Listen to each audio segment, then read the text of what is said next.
Bom, meu nome é Elis Regina Prates. Eu nasci em Maringá, no Paraná, dentro de uma família normal, estruturada, um pai, uma mãe, os avós, né, criada com muito carinho, com dificuldade, uma família simples, humilde, mas sempre com muito carinho. Meu pai era o provedor, a minha mãe ficava conosco em casa, cuidando da gente e da família. Então era a típica família brasileira, de classe média baixa. É, eu sou a mais velha, venho de uma família nós somos 3 filhas, eu sou a mais velha, eu tenho mais 2 irmãs. E fomos criadas da mesma forma, fomos para a escola, e nesse período a gente já conseguia perceber algumas diferenças, né, de tratamento, tendo em vista que eu nasci no Paraná, no sul, onde a maioria das pessoas são de pele clara, olhos claros, né? E a minha família, ela vem de uma miscigenação. As minhas 2 avós eram brancas e os meus avós eram negros. Então a família, ela saiu assim muito miscigenada. E a gente enfrentava grandes preconceitos, né, por conta dessa situação. Mas eu desde cedo eu tive essa consciência de que as coisas não eram iguais. Eu sempre senti na pele isso. E diferentemente das minhas irmãs, eu fui a mais retinta, o meu cabelo era o mais crespo. Então, talvez por isso eu conseguia compreender logo cedo a diferença no tratamento e a forma como a gente era percebido, tanto na escola como no grupo de amizades, né? Na rua, brincando ali com os coleguinhas em frente de casa, a gente percebia sim a diferença de tratamento, como a gente era encarada, né? E assim, da minha infância, que eu lembro que é muito forte para mim, são as vezes em que as pessoas chegavam até a minha casa e me perguntavam: a dona da casa está? Você pode chamar a dona da casa para mim? Aí eu dizia: sim, é minha mãe. As pessoas olhavam com uma certa desconfiança, porque mesmo que nós fôssemos pessoas simples, meu pai sempre foi muito caprichoso, minha casa tinha um jardim, era muito bem cuidado, era sempre pintadinha, porque ele fazia questão disso. Mesmo sendo uma casa humilde, ela era muito bem cuidada. Então as pessoas muitas vezes achavam que não era uma casa de uma família negra. E a minha mãe também passava pela mesma situação. Alguém batendo palmas, ela ia atender a porta e pediam para falar com a patroa. Isso é algo que sempre me acompanhou e é uma visão, uma referência muito forte da minha infância. O porquê que as pessoas achavam que para morar naquele bairro, para morar naquela casa, não poderia ser uma família de pele negra. Isso realmente é algo que ficou muito presente, assim, na minha infância, né? Dentro da família, a gente não sentia esse tipo de situação, né? Eu tenho primas brancas, loiras, de olhos azuis, e tenho primas já mais morenas, enfim, com mais melanina ou menos melanina na pele. Apesar de que eram todas afrodescendentes, mas devido às misturas, algumas nasceram realmente muito claras. Mas nunca deixamos de nos tratar com amor, com carinho, com respeito. Isso sempre somos uma família muito unida, muito presente, muito, muito carinhosa. Isso daí a gente tem, graças a Deus, muito forte, né? Mas assim, eu entendo que mesmo assim, a minha família nunca entendeu, nunca compreendeu que para além do universo da família, né, do núcleo familiar, que o tratamento eram diferenciados e as oportunidades também eram diferenciadas. Isso aí eu nunca percebi que a minha família tenha tido essa leitura. para a família, somos todos iguais. Todas as mesmas oportunidades, enfim, né? Somos todos iguais. Não perceberam de maneira alguma essa diferença. Com relação ao racismo, né, como a gente já tinha começado a tocar nesse assunto, quando eu fui para o mercado de trabalho, já na escola eu já percebi essa diferença drástica no tratamento, como eu falei, mas quando eu fui para o mercado de trabalho aos 13 anos, eu comecei a querer trabalhar, né, a querer contribuir com a minha família, e aí eu já pude perceber que o tratamento ele era diferenciado, apesar de que nesse período foi quando nós nos mudamos do Paraná para o Mato Grosso, e aqui eu me vi totalmente diferente. O tratamento era muito diferenciado do tratamento que eu recebia lá no Paraná.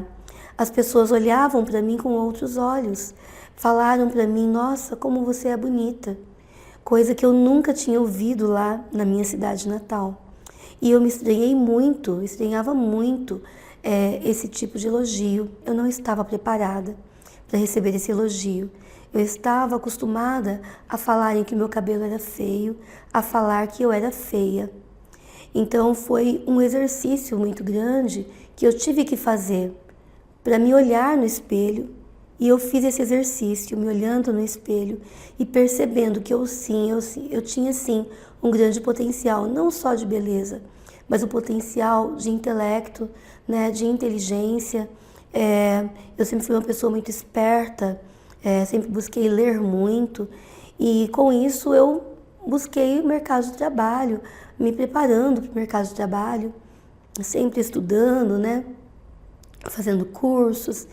E eu fui para o mercado de trabalho e aí eu encontrei uma outra situação, né? Porque para além do preconceito que eu ainda vi em algumas pessoas, porque assim como eu migrei do Paraná para cá, muitos outros sulistas também migraram. E quando eles colocavam no anúncio preciso de uma funcionária com boa aparência, eles já estavam delimitando que eles não queriam uma funcionária negra, que não queriam um cabelo crespo, um cabelo volumoso, mas eles queriam alguém dentro dos padrões, né, eurocêntricos.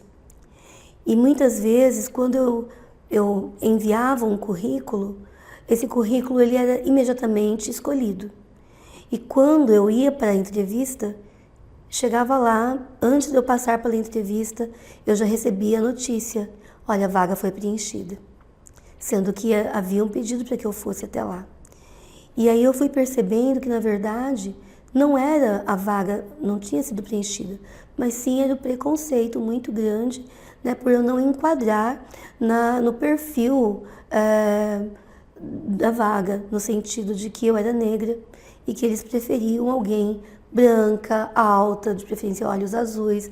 E eu, né, mesmo tendo um currículo bom, tendo cursos, estando preparada, eu não tinha o perfil físico, biológico que eles estavam procurando.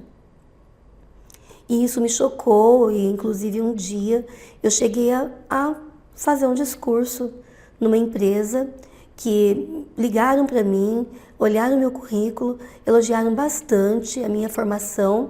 Eu já estava com 19 anos na época, fazendo faculdade, eu já tinha vários cursos, eu já estava numa posição, já tinha 6 anos de mercado de trabalho, então eu já estava numa posição de destaque. Eu me formei como técnica de ciências contábeis, eu tinha experiência, gostaram do meu currículo, e quando eu cheguei lá, ela simplesmente olhou para mim, não respondeu nada, entrou numa porta, falou com uma pessoa e eu ouvi, né, pode dispensar. E aí ela veio e falou assim: me desculpa, mas a vaga já foi preenchida. E eu disse: me desculpa mas a vaga não foi preenchida, eu sei o que te levou a me dispensar. Mas eu digo para você, quem não quer trabalhar nesta empresa agora sou eu, porque esta empresa não é digna de ter uma funcionária tão qualificada como eu. Né? Se vocês conseguem julgar a pessoa pela aparência, vocês não são dignos de me ter aqui no quadro. Eu é que não quero essa vaga, vocês me desculpem, né? E eu peço licença, estou saindo. E eu saí de lá, ela me pediu desculpas, depois foi atrás de mim dizendo que não era por conta dela, mas que ela estava cumprindo ordens. Naquela época não existia lei, né, que nos protegesse de uma situação como essa. Se fosse nos dias de hoje, eu teria tomado outras providências. Mas, naquele momento, eu apenas ergui minha cabeça e busquei outras oportunidades de emprego que, graças a Deus, nunca me faltaram, né? Nesse ponto, eu sempre fui muito feliz. E aí, nesse sentido, a gente vai construindo a nossa vida, né? Mas eu acho que é importante a gente entender que não é fácil você superar tudo isso, porque desde a infância você tem o tempo todo pessoas te freando, né, te tolhindo a liberdade, dizendo você não pode, eu não te quero aqui. Então isso machuca, é claro, né? Não é fácil você superar. Então, para você superar, eu acho que sim, que é fundamental, o que me ajudou muito foi a minha participação no movimento social, né? Eu comecei a minha militância dentro da Igreja Católica, através dos grupos de jovens, onde a gente fazia sempre essa discussão. E depois eu fui para os movimentos sociais mesmo, né? Grupos contra o racismo, dentro das universidades, né? Tem também os coletivos negros, que me ajudaram muito, dentro do próprio Partido dos Trabalhadores, também tem essa pegada, que fez essa discussão muito bacana com a gente na época da minha juventude, que contribuiu muito para que eu superasse, para que eu compreendesse meu potencial, para que eu me empoderasse, para que eu nunca deixasse a minha luz, de deixar a minha luz brilhar, de entender que nada poderia me parar, né? Nada disso pode me parar, pelo contrário, cada vez que alguém fala, você não pode, você não é daqui, ela está me instigando a superar, né? Eu nunca me deixei abater, eu nunca baixei a minha cabeça, eu nunca deixei de sonhar, eu nunca deixei de acreditar, eu nunca larguei a mão de nenhuma companheira que estivesse passando por uma situação como essa. E aí a gente foi se construindo, eu acho que nesse sentido eu consegui criar o primeiro fórum de mulheres de Mato Grosso, né? Ainda na década de 90, que foi muito importante para a gente discutir essas temáticas.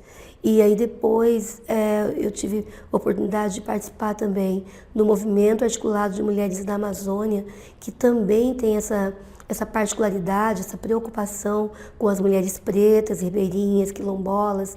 E isso também me ajudou a me fortalecer. Através desse movimento, eu tive a honra, né, e a responsabilidade de ser a primeira mulher de Mato Grosso a compor o Conselho Nacional dos Direitos da Mulher, o que me deixou bastante honrada na ocasião. Por 2 anos eu estive, né, representando o nosso estado, a nossa região, Centro-Oeste, na verdade, dentro desse conselho. E tudo isso fez com que eu fosse me fortalecendo e com o meu fortalecimento eu fosse fortalecendo outras mulheres, né? Eu acho que é isso que faz com que vale a pena que a gente acredite, sabe? E a partir do Mama, nós criamos também depois o Fórum de Mulheres Negras de Mato Grosso. Esse fórum ele tem 9 anos. Hoje eu fui fundadora, estive à frente do fórum nos primeiros anos. Depois eu me afastei, né, da presidência. Hoje estou novamente coordenando o Fórum de Mulheres Negras. E assim, é um trabalho muito árduo, mas que traz assim uma visibilidade para nós mulheres negras, que é muito importante. Nesse fórum a gente trabalha o empoderamento, a gente trabalha o estudo mesmo, né, de compreensão do porquê que as coisas são tão difíceis. Hoje a gente está falando de mulheres que estão a maioria no mercado informal de trabalho, que não têm tantas oportunidades de emprego formal, mas nós estamos falando também de mulheres que vão à luta, que trabalham, que estudam, que buscam as universidades, né? mesmo com as dificuldades, a maior parte somos mães solos, chefes de família, cuidamos sozinha dos nossos filhos, cuidamos muitas vezes dos nossos pais, mas não é isso que faz com que a gente não acredite no nosso potencial. Não é isso que faz com que a gente não busque, não vá em busca dos nossos ideais, que a gente acredite, né, que nós somos uma potência. Um dos momentos mais importantes do nosso fórum foi um evento que nós realizamos e nós dizemos que as mulheres negras movem o mundo. E nós movemos o mundo. Nós movemos o Brasil. A partir do momento que viemos escravizadas para cá, nós mobilizamos esse Brasil, né, desde as senzalas, desde as casas de engenhos, desde as vezes que fomos mães de leite, desde as vezes que fomos libertadas. E de lá para cá, trabalhamos de lavadeiras, de domésticas, né? Nós trabalhamos de diaristas, mas também estamos ocupando muitos espaços. De lá para cá, muita coisa mudou. De lá para cá, a gente vem acreditando no nosso potencial, a gente tem buscado o nosso espaço, a gente tem conquistado esse espaço, que não é fácil. Não é fácil porque ainda temos que lidar com muitas situações, como, por exemplo, a solidão da mulher preta. Né? E quando eu falo em solidão, não é porque nós não temos um homem ao nosso lado. Às vezes nós temos, mas é um homem que muitas vezes não assume o seu papel de verdade como tem que ser. E que a maioria das decisões cabem a nós, do cuidado dos filhos, do cuidado dos pais, da manutenção da casa, o que fazer, o que não fazer, como fazer. E eu estou falando da mulher negra quando ela tem saúde. Porque se nós falarmos da mulher negra doente, principalmente se for um câncer, ela vai estar sozinha sim. Porque isso é estatístico, né? A grande maioria das mulheres negras que sofrem um câncer, elas são abandonadas pelos seus companheiros. E isso é muito triste. O momento que ela mais precisa. Então nós estamos falando de um momento de solidão, mas que a gente não se deixa bater, que a gente não se deixa levar, que a gente supera, que a gente luta, que a gente corre atrás. O movimento de mulheres negras ele está crescendo cada vez mais no estado de Mato Grosso e ainda tem muito que crescer, porque muitas mulheres ainda não compreendem a importância da sua participação, a importância dela tirar um tempo para ela mesma, né? E ainda se perde nos cuidados de terceiros. Mas eu estou aqui e eu sou uma mulher preta que superou. Eu superei o racismo, eu superei essas diferenças, eu caminhei, eu fiz faculdade, eu fiz pós-graduação, eu fiz faculdade de ciências contábeis, eu fiz faculdade de serviço social pelo FMT, eu sou pós-graduada em violência contra a mulher e hoje eu estou secretária adjunta na Secretaria Municipal da Mulher de Cuiabá. Então, provando que, para além das pessoas que achavam que uma mulher preta só serve para limpar o chão, não que não seja digno, eu estou aqui para provar que a gente pode sim galgar altos espaços, a gente pode chegar onde a gente quiser, desde que a gente acredite no nosso potencial, que a gente estude, que a gente não desanime. A gente é capaz, a gente pode e nós sim movemos o mundo.